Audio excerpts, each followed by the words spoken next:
Welcome, everyone, to Partner Up with Amy Carroll. As a communication coach, trainer, speaker, and author, I'm delighted to be your host and excited to bring you insights and ideas to help you solve your communication conundrums. This is the 37th episode of my show, Partner Up with Amy Carroll. If you want to find out more about me or the show, feel free to listen to previous episodes on my website, carrollcoaching.com, or go directly to the voiceamerica.com business channel. And be sure to download the app or tune in with your favorite podcast apps. Listeners, I have a question for you. Do you sometimes find yourself in the middle of a discussion or a negotiation, and then it just all starts to go south? If so, check out last week's show from May 7th. This is a show where I interviewed this guy by the name of Scott Tillamont. He's an FBI-trained hostage negotiator. And Scott shared the mindset and the framework of what makes pros successful. So be sure to have a listen. Today, my guest is Lisa Winneke. Welcome, Lisa. Thank you for having me, Amy. I'm thrilled to be here with you. Yes. All the way from Melbourne, Australia. That's right. Yes. So listeners, we are working on two very different time zones today as we speak. You know, Lisa, you and I only got to meet a couple of weeks ago, thanks to Dan, who connected us from Voice America. So shout out to Dan. Thanks, Dan. Thanks, Dan. I love a good connection. I mean, look, I think that's the beauty of what we're doing these days is when you are aligned with people that are great at connecting you. I'm finding with my show that I don't really need to seek out people. I'm constantly being connected by people that do this, that they enjoy doing it. You know, it lights them up. Yes. So yes, thank you, Dan. And Lisa, I want to stop and give the listeners some background on you so they know who I'm chatting with today. So listeners, Lisa is the host of the Good News Guide, which is both a podcast and a YouTube channel. She's a connector, speaker, author, and truth seeker with qualifications in numerous energy modalities.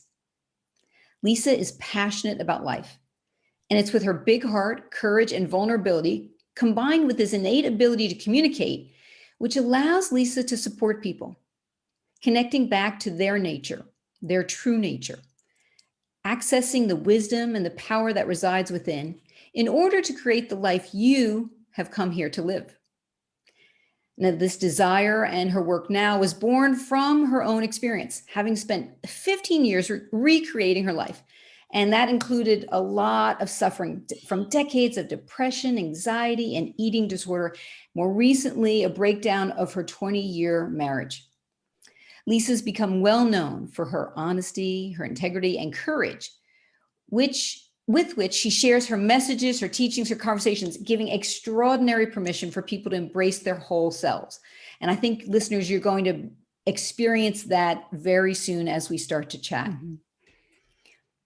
And Lisa, you and I talked about, what do we want our theme to be today? And we talked about leading from within, accessing that inner leader, whether it's for self-leadership, for leading your team, or leading the vision you want to drive. So that might be our theme, and who knows, we may go to other places today. That's often the way my conversations go, but I'm happy to be led and guided by you wherever you want to take us. Okay, well, let's jump in. And I guess I'd like to have you give listeners I gave that brief overview of your journey, though I would love for you to fill in some of the details, anything you think that would be valuable to share. Well, Amy, you've done a pretty good job. And look, I think really it shares the journey that I have been on, and I'm about to turn 50 in a few months. Okay. But the process that I have, and which I'm very excited about coming into my decade of 50s, believe it or not. But really what I understand now sitting here and talking to you is that everything had a purpose. And so the purpose of being in a state of deep suffering and being so disconnected from myself and deeply, deeply loathing myself, the purpose of that was to now understand what it's like to be deeply connected to myself, to deeply love and honor and acknowledge and celebrate and be with myself. I couldn't have experienced what I'm experiencing now if it wasn't for having the contrast of that. And yes, I've chosen to learn to integrate and take the lessons from these periods of life in order to integrate the wisdom in who I am. And, you know, obviously I am shaped entirely by and we all are, by every life experience, but I've chosen to see that everything and recognize that everything has actually been a gift.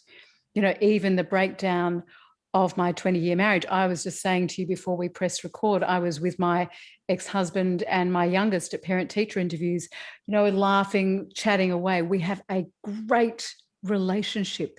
You know, our relationship now is better than it ever was before because I've done some deep healing and transformational work internally since I left the marriage to liberate myself of some of the patterns and conditions that were still showing up when I exited the marriage. So I see that everything has a purpose. So rather than going back and really, I don't think I really need to give details. It's very clear. I had bulimia for 20 years. That was a hidden disease, really. Nobody knew, not even my husband at the time. So, you know, I know what it's like to feel deeply alone. And I know what it's like to now feel deeply loved, seen, and understood. So and, you know, something you said, I suspect you believe this to be the case, is that when we do our own healing, that can be a gift to the people around us because sometimes that offers them healing even without them doing their own work, so to speak. Do you see that to be true in your life? Well, we know, and I'm not going to go into the science behind it because that's not my forte, but as we heal, those around us heal. Yeah. You know, as we heal, generations gone past and generations to come heal in the moment that we create the healing inside of us. So the relationships, my relationships, which I believe has been my greatest lesson in this lifetime to heal, is healing my relationship with self, has healed my relationship with my father, which I hadn't spoken to for years, a relationship with my mother, a relationship with my sister who I hadn't spoken to. We'd had a terrible relationship most of our lives. It's now healing my relationship with my 3 boys. It's healing my relationship with my ex-husband. Like, I can sit here now and say I'm not a master at it, but this is something that I am mastering the art of being in relationships that are healthy, that are functional, that are loving, deeply respectful. And you know, I know this is my life's work. Yeah. You also said something else that I want to go and explore more. This idea that you say life is not happening for us, it's happening to us. Tell me more about that and what have been some of those gifts that these experiences have brought to you. So I'm just going to I think you just said life is always happening for us. So when we have that view, it's for us, then it's a supportive word. It's a supportive phrase. And I have a very deep knowing because of everything that I have healed that I can see the purpose for, as I said, I can see the purpose for experiencing depression. I can see the purpose for experiencing the eating disorder because now I can sit with people. The lens of judgment that I had of myself that got me into those states has completely changed that perspective. And so because I've changed my relationship with self, so the lens in which I see myself is one of compassion and kindness and gentleness and loving and love. Not all the time, Amy. Sure. I'm not all the time, but more and more of the time. And so the lens in which I look at myself is now the way I'm able to look at others. Right. And so when I look at another, I'm rarely, and if I do look at another person in judgment, I catch myself so quickly and come back to love and understanding and compassion and putting myself in their shoes and knowing that, you know, we are human and we make mistakes and that pain, that, you know, projecting our pain is born of our own pain. And it, you know, it's a level of consciousness that we might not have or somebody else might not have. So I have such an acute awareness of other people around me and how they might be behaving. And so the judgment that I once had is so different. And and hence my relationships are so much healthier and more loving, and it's a safe place for people to be with me now, because I'm safe with me. I can be that space for another person. And that is being reflected back to me all the time by people around me. I was talking to one of the guys who's been working with me today, and I said, please tell me what is, I wanted to ask him what are the things that I could improve on as a leader. Like, this is one of my missions, is to help my team realize their potential. And so I said, and so what are the things that I have done well? And he said, Lisa, I have to say there's not really much that I can help you improve, because you create such an open, safe environment. If there's anything that we need to talk about, you bring it up. We talk about it. And so I felt such gratitude. Oh my gosh, yes. And this has been my life's learning to get to this point and to continue. So I want to see if we can bring the conversation back in a few minutes to this, creating this safe space and how you've accomplished that. And I want to go back off on a tangent from this thing you said earlier about life is not happening to us, it's happening for us. And it made me think of an example that is very different than what you've just described, though I wonder if it fits within that umbrella. And it's, in the way I say it is that my belief that no matter what it looks like from the outside, there's always a gift in it, right? So here's what happened. This was back in 2014.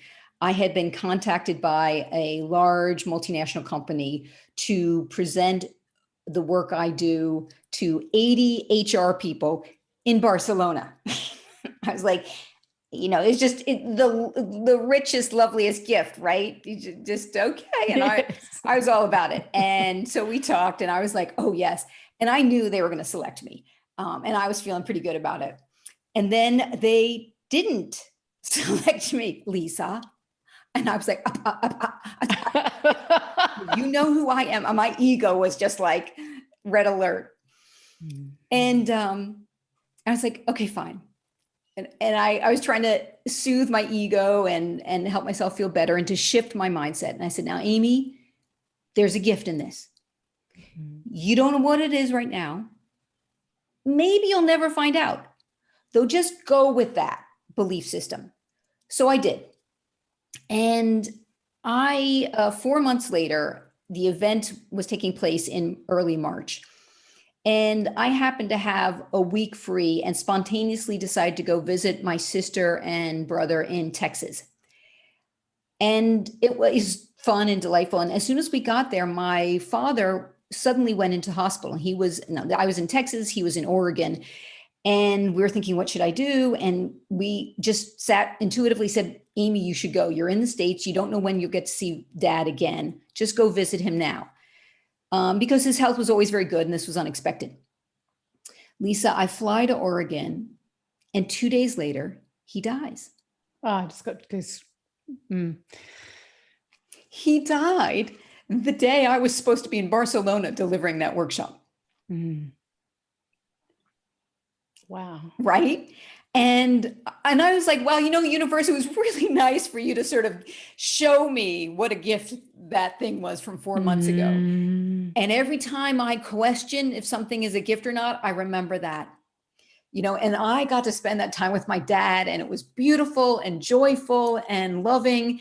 And I also imagine the guilt I would have had, because I'm sure I would have talked myself into going to Barcelona saying, oh, my dad's a healthy guy. I can go see him next week.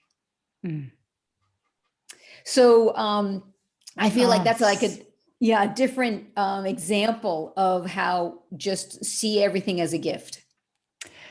And you've been, I want to use the word fortunate, not fortunate because your father passed away, but fortunate in the sense that you were able to take that experience and recognize the gift in that, anchoring that into your entire being, memorizing the feeling that there is always a gift in the things that we think are taking us away from what we want and what we so desire.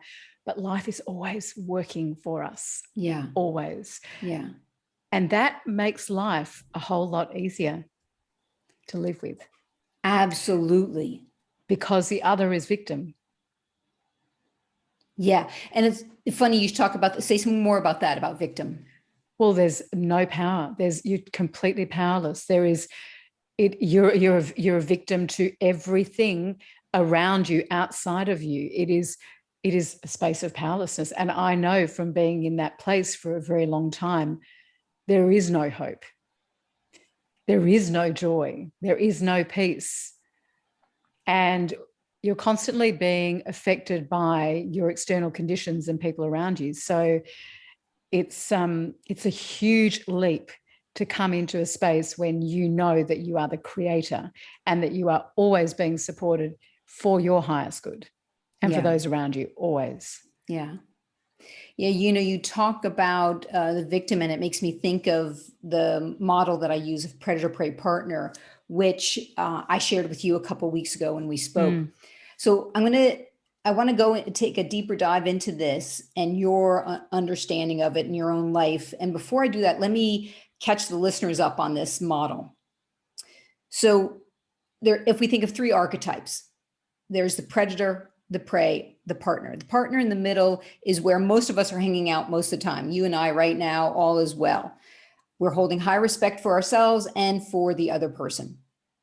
The problem is under pressure, stress, perceived threat, crisis, COVID, or if we're hungry, angry, lonely, or tired, we can slip into either the predator or the prey.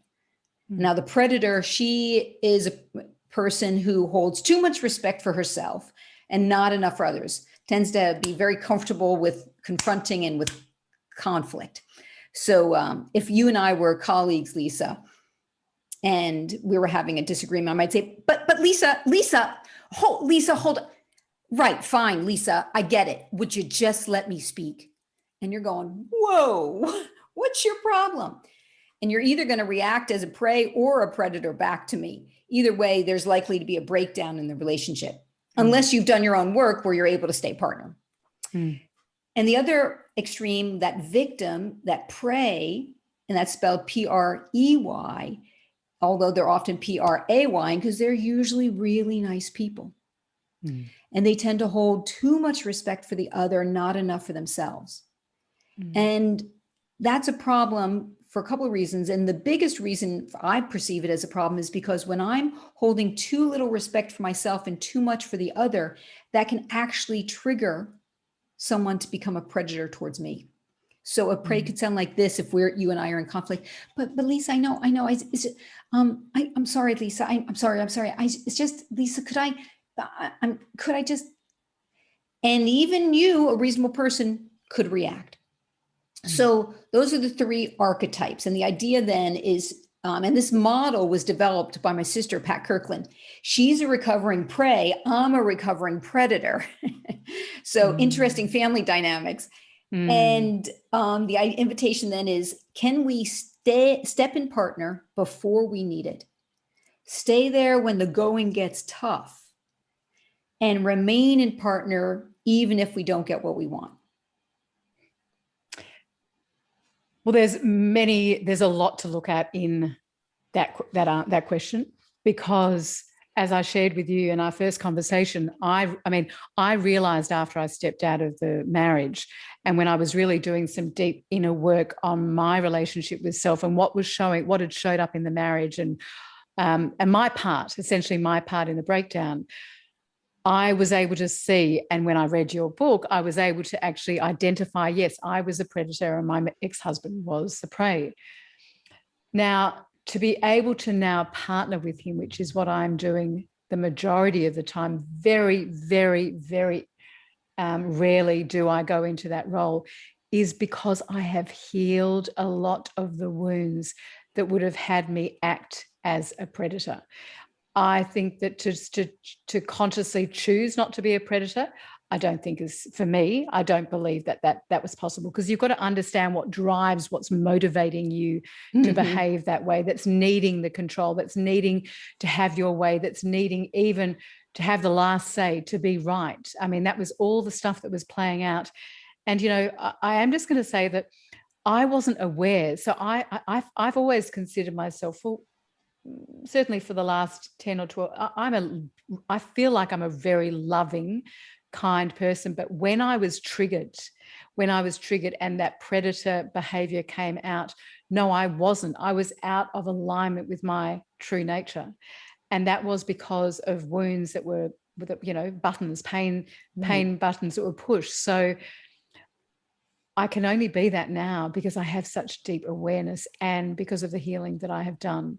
But I have such an awareness of how I want to uphold myself, how I want to be in relationship, how I want to be that safe place for another, for them to be able to be respected. And I had a guy on my show recently, and we were talking, and it was actually my show, this conversation was released today, and it's called Going from Opposition to Understanding. Is this the interview with Fish?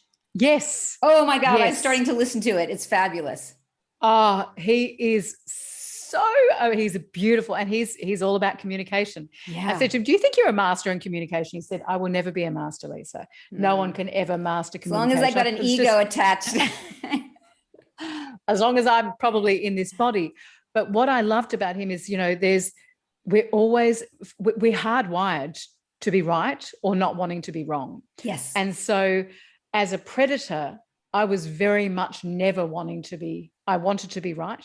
Yep. And I never wanted to be wrong. And because I had an ex-husband who was soft and gentle and also didn't like conflict, right, whereas I was okay with it, it was almost like his behavior had me behaving even more as a predator. Yeah. Because I was trying to elicit a response from him. Right. And that's when we go prey, the other one will go more predator. Yes. Yeah. So that very much was the way it was. And so now, he said recently, to my partner at the moment, he said, you've got the best version of Lisa. You're welcome. Because I've taken such responsibility, Amy, for my dysfunction in relationships and not wanting to continue repeating that, because I also want, one of my guiding posts is I want to be a demonstration for my boys of what it looks like to live from your heart, to realize your full potential, and to be a conduit for love and understanding. And I can't do that if I'm not taking responsibility and healing the past wounds that have had me playing out, all sorts of human things that we do. So it's a journey. It's an ongoing. And, my mum says to me often, do you think you'll ever stop healing? Like, do you think that there'll be something? And I said, there's a difference. I don't feel like there's anything to fix, right? Mm-hmm. There's a difference. I used to feel that way. Right. But now I understand that there are also patterns, wounds that we've carried for generations, potentially generations, that will show up in our biology and in the way that we are, that I want to take full ownership, and I want to break the ties so that for generations to come, they're not carrying the wounds and the pain that I've carried. That's beautiful. Yeah, I'd like to go take a deeper dive into that after we come back from the break, because I think that there's some rich nuggets in that to discuss. And you also talk about, I think you and I are similar, that we're not afraid of conflict. Do you have any thoughts or comments, and we may not be able to address this before the break, though, for those people who, like your ex-husband, where they will avoid conflict? Is there something that can support people who really shy away from conflict? I think the first point is acknowledging that they really are afraid, and we can't take responsibility for another doing their work. True. And choosing to do it or not. And so that's where it got to for me. I couldn't do what I needed to do inside the marriage, because I needed, there was stuff that was in our space, there was, and I wanted to communicate about it, and I didn't see it as conflict, but for him, it created a sense of conflict. So I think is acknowledging where the other person is and really accepting.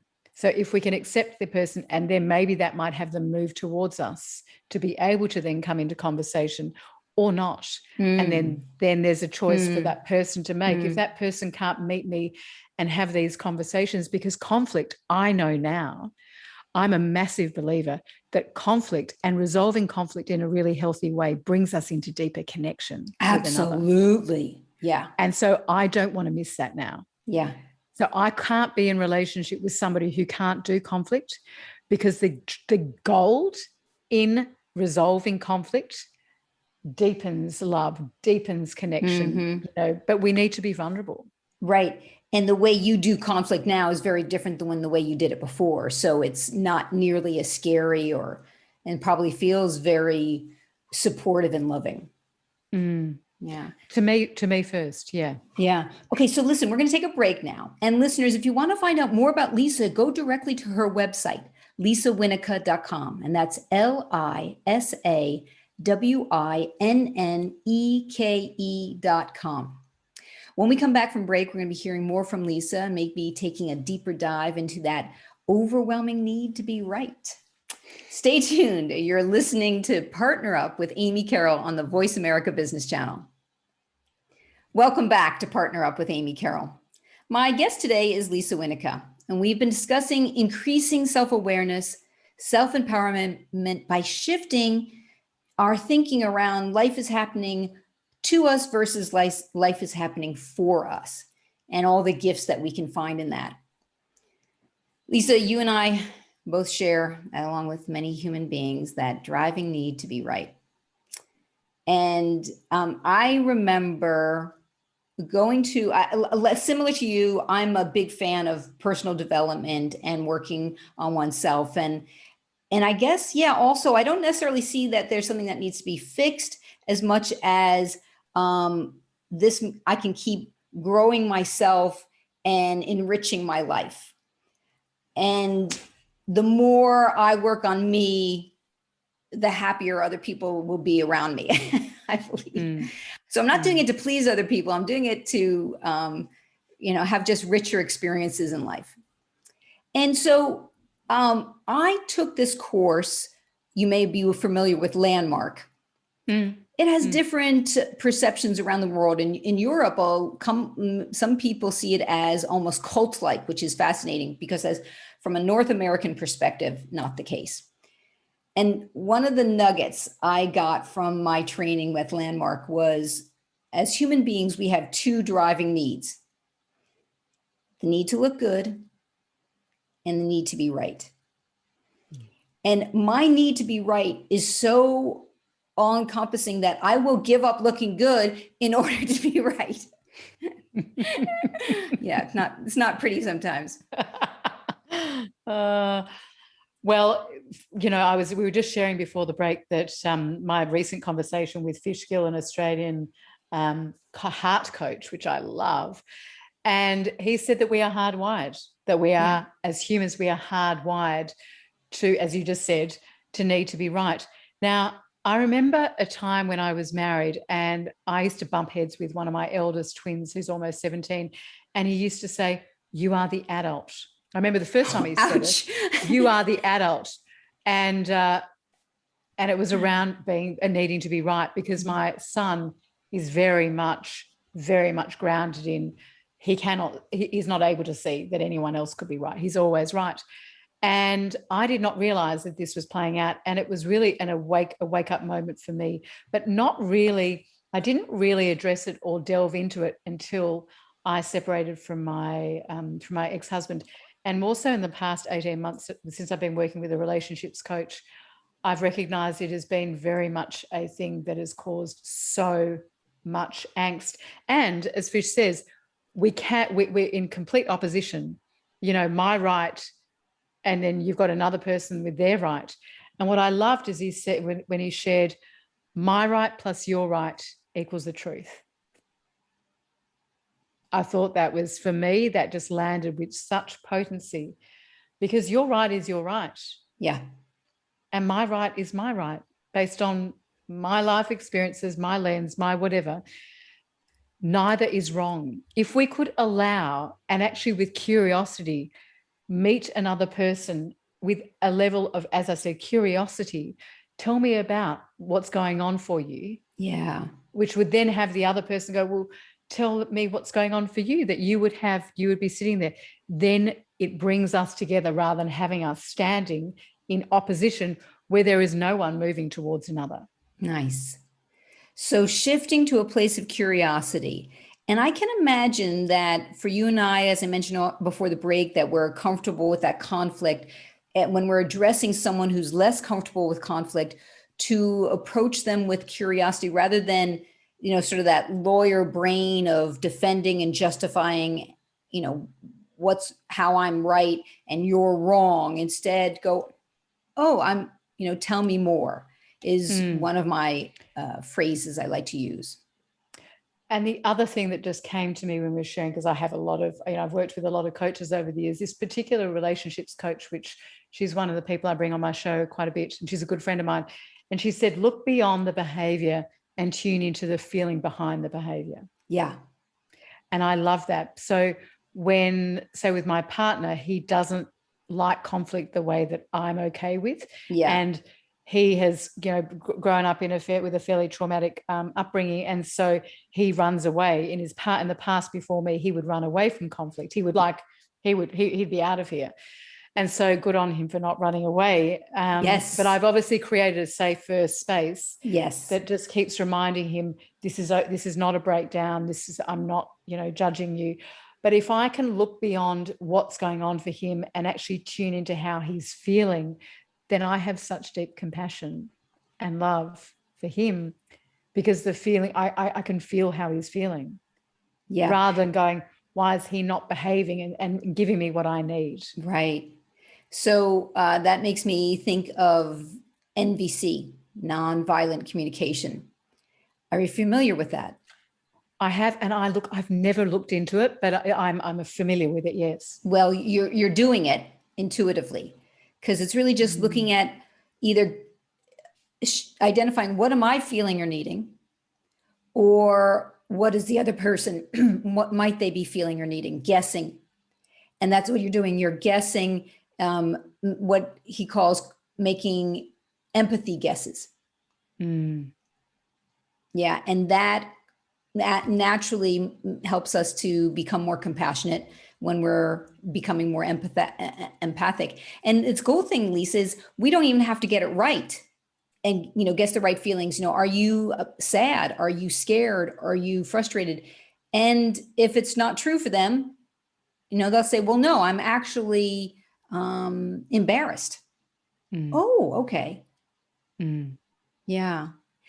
So, our theme today is leading from within, developing and accessing your inner leader for self-leadership and leading your team, leading your vision that you want to drive. How does better understanding yourself regarding how you show up and take responsibility for actions play a role in all of this? Well, by knowing myself, I have a deeper understanding and awareness of everyone around me, anyone that I come in contact with. My level of self-awareness is so high, and because I'm so present, I'm able to be with another person more and more without bringing my experience into the interaction. So what that does, it allows the people that I'm with to be themselves, to be authentic, to feel safe to communicate with me, knowing that I'm more often than not, I'm not going to take it personally. I'm not going to be in reaction, that they don't have to be afraid. What does that do? That helps them express themselves more freely, more, as I said, more authentically, and it deepens the connection. My connections with people are so much deeper. Everything that I so desired all those years ago that I didn't have, I have that now, because as my relationship with myself is deepened, as too can that be with anyone else around me. So I form deep connections very easily. Did that answer your question? It absolutely does. And let me think about what I want to ask. Taking responsibility for your actions. Yeah, because what you're doing is you've been cleaning up your side of the street, and you make it an open, neutral space for the person to come into. So there's less noise for them. And the other thing is, the thing that I've been really reflecting on recently is, what has this process led me to be more of and to embody more of? And so I have these two words that kill. There's one word that kept dropping in, was wholehearted. Like, what does it mean to be wholehearted? And, for me, it's to be authentic, to be courageous, to be bold, to be vulnerable. Or the more vulnerable I am, the more that then gives permission for another person. The more I love myself and recognize and acknowledge my wholeness and meet all of my humanity, all of my darkness, all of my shadows. The more I can meet all of that and love all of that back to wholeness, the more I can be that for another person. So it gives permission for people to be human. Yes. And recognize that there are no mistakes. There's nothing wrong with them. It's okay to be angry. It's okay to be sad. All of it is okay. Wow. But to embrace it all. And earlier, before the break, you were talking about working with this, I don't know if he was a relationship coach, he was an expert giving you input on working with your team. And he was saying, hey, Lisa, I don't really have much for you because you create such a safe environment. Do you have examples from a business perspective of concrete things you do or don't do that creates that safe environment that maybe listeners can kind of reflect to see if that's something that would work for them? So I had very clear values that we all did at the start when we first started working together. So I was aware of their values and I respected their values and ensured that they were upheld. So that was one of the first things that we did. The other thing is that at the start of every meeting, we step into a space and we do a circle and we share what's there. And there's always an encouragement to share anything that they might have previously wanted to hold back, but that is in our space that will prevent us from actually working cohesively. So it started by having, some of those things being shared and them feeling safe and met by me when they shared these things that previously they would have been afraid to share. And so we cultivated such a container of trust that they were able to bring things to the table that maybe previously they wouldn't have wanted to, which then would have been inside our space, which is going to affect our working environment. It's going to affect our relationship. It's going to affect the productivity, the engagement that we have, the joy that we have in working together. So for me, it's choosing to have the difficult, I say in inverted commas, the more challenging conversations, knowing, as I was saying before, knowing that when we choose to do that and maintain responsibility for our reactions in it and our way and whatever it is that comes up for us inside the conversations, then that will then bring us together more cohesively in a more connected way, which will then forge us forward to create, more wonderful things. So I think that for me, that's the foundation, is creating a safe environment for my team where they flourish because it's safe to be seen, heard, and understood, and they feel validated for however it is that they feel. So what happens to you? Do you ever find yourself getting triggered or defensive? And if so, how do you manage that in the moment? Yeah, I do. Not with my team we're talking about. I have been. And because I'm so conscious and aware, as soon as I am in it, like literally it won't take long, I will say, hey guys, I just want to share with you what happened. So I'm very vulnerable. Wow. I will cry, but I will name it. Hey, nice. I just got triggered and I want to let you know what just happened here. And I'm taking responsibility. And then that gives them permission to share with me how they responded to my reaction. Yeah. So then there is a conversation that happens, and then the clearing that happens after it has been life-changing, in particular for one of the people that I've worked with, because she came from a place where you avoided speaking up. Right. But I knew that about her at the very beginning. I'm like, that's something that I wanted for her. I wanted for her to be able to feel confident in speaking up. Yes. Wow. I'm finding myself very inspired, and the part about being vulnerable and admitting the reaction. So it's not about, I'm never going to have a negative or defensive reaction again. It's, oh, it will happen. It will come up. Can I just share it calmly and gently without it becoming explosive? And the other thing is, because it's been a small team, they know my limiting beliefs. I've made it very clear.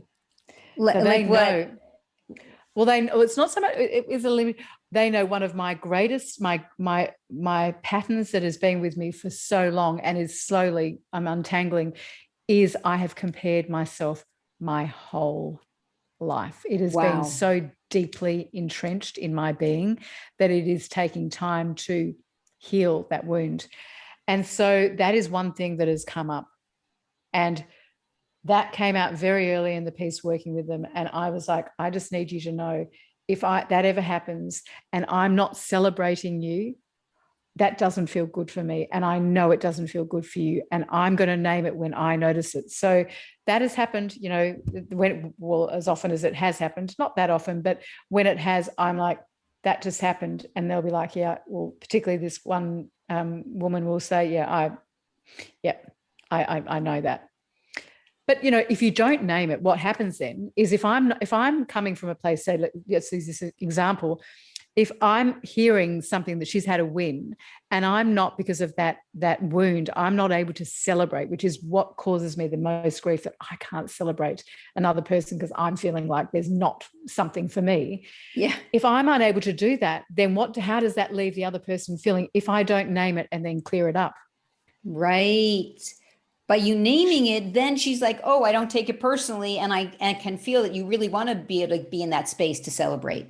Yeah. And then I have an opportunity to come back in and then come back to my heart and say, what is it that I want? Oh my goodness, I want to celebrate you. Well done. Awesome. Awesome. I'm so sorry. I got triggered then. Yeah. And it builds trust. Yes. Yeah. Yeah.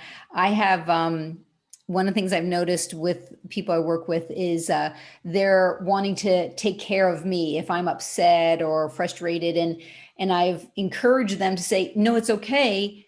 It's all right that I'm disappointed or jealous or frustrated. You don't have to talk me down or talk me off, the ledge, so to speak. It's okay to just be with me, which might be uncomfortable for them, though, their caretaking for me has shifted over the time, and it feels more comfortable for me, more authentic for them, I believe.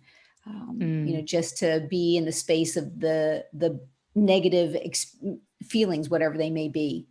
I think we rush to try to get rid of those.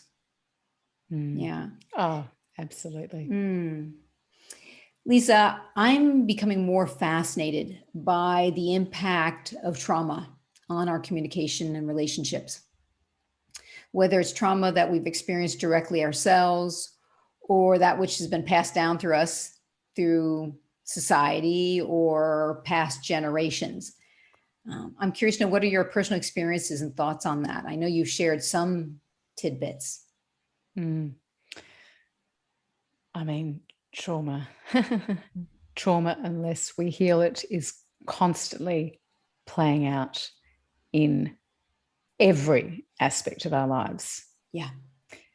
In the way that we feel about ourselves, in the way that we relate to ourselves, in the way we relate to others, in what we believe to be possible for ourselves, our limitations, the life that we're living is all, through the lens of wounds, trauma. And so I shared with you when we last spoke that I had just completed a 4-month mastermind with one of the experts on my show, and she took us through healing generational wounds, which was through parenting, but it can be applied for anything. Right. It's just that through parenting, our generational wounds, they show up. Ding, ding, ding. And it was an extraordinary experience in recognizing and healing the wounds. And, for example, one of the greatest wounds that we carry is the model of love that we've been given. And I don't know if I'm not going to go into it unless you want me to, but I would love for you to, if we have some time. So, for example, each of our parents have been shown a model of love by their parents. Right. And then they bring that in and they parent us based on their model of love. Mm-hmm. And their model of love, for most parents, their model of love is, my kids need to do something or be something to make them lovable. Mm-hmm. It's a huge wound. Huge. It's a wound of not enough. It's a wound of being unworthy of love. Yes, yes. And for most of us, we carry that wound. Probably every single one of us. Yeah, I'm not good enough. I'm not good enough. I'm not worthy of love. Mm-hmm. So unless we heal our model of love and create a new model of love from a space of knowing that we are whole and taking full responsibility for our mind, body, and spirit, which is not a self-care thing. She takes it to a whole new level as far as bringing in a lot of psychology and science. But we can only come back to wholeness and be a model of love where our kids feel safe to be seen, heard, and loved, and they feel like they are enough as they are, if we can meet our own humanity in all of it and love it back to wholeness. So that really, for me, has been profound in healing my model, or the model of love that was given to me by my parents, which was traumatic, because I've lived most of my life feeling unworthy of love, unworthy of success, unworthy of happiness. Mm-hmm. So from this intensive mastermind, are there some concrete nuggets that either with a mindset or behaviors that people can start to play with? As you know, with trauma, I really think I think to do it alone, I think is impossible. I mean, we all need, if you want me to give some tips, I would say get support. Yeah. Like that really is it. If you can see that you are in reaction, you're being triggered by people, and it's the same thing, that's trauma. That's trauma showing itself out externally to you. So if there are patterns, dysfunctional patterns, or things that are on repeat, that's trauma that's there to be healed. Thank you, Lisa. Thanks for letting me interrupt, because you're helping to make it much more concrete for people, because you're right. The word trauma is I think overwhelming or intimidating for people. And a lot of people will want to say, myself included, oh, I don't have any trauma. And I think people need to appreciate that that's sort of just a generic description for things playing out in very different ways. So I cut you off. So one of them is this repetitive pattern and reaction that we have. And, as I was sharing before, the trauma of feeling unworthy of love. Yeah. That is trauma. So what makes, I remember going to a Marianne Williamson when she spoke in Melbourne years ago. And I remember sitting there and she said, there's a person on your right and a person on your left. You've all experienced trauma. No trauma is greater or less than each other. Mm. And it was so fascinating, because there was a friend of mine sitting there, and I didn't feel, I judged her experiences in life had been less traumatic than mine. Well, that completely cut that down. And so now, to me, trauma is, if we're living in pain, if we're living in the repeated patterns of suffering and disconnect and loneliness and sadness, that's trauma playing out. Yeah. And I think it's also useful for listeners to appreciate that it's not, you don't have to just look at the last 30, 40, 50 years of your life to determine, oh, was there trauma in there? No, this could have been passed on, as we said, from society, from past generations, that was in your DNA from the beginning. And a friend of mine, I can't remember how many generations went back. Another friend of mine who comes onto my show a lot, she's brilliant. She's a human genius and potential coach. And she had read a book, and I think she was sharing with me that that trauma can be carried something like 15 generations back. That's what it is now being. Yeah. So it doesn't matter where it came from. Yeah. You know, often we'll say, I don't know where that came from, or I feel like I've always been that way. Yeah. And that is a telling sign that, and once again, we don't know, we don't need to know. You know, I think the storytelling and the trying to work it out isn't where the healing is. It's not where it happens. You know, trying to assess the point at which I was traumatized, that's just my conscious mind trying to find a time which is actually not going to help me heal. Yeah. Because the healing needs to happen in the mind and the body. And so trauma exists in our body. Yeah. And so unless we're doing something to liberate our bodies and heal the trauma that exists inside our bodies, we are still going out into the world with our bodies, attracting more of these traumatic experiences. Yeah.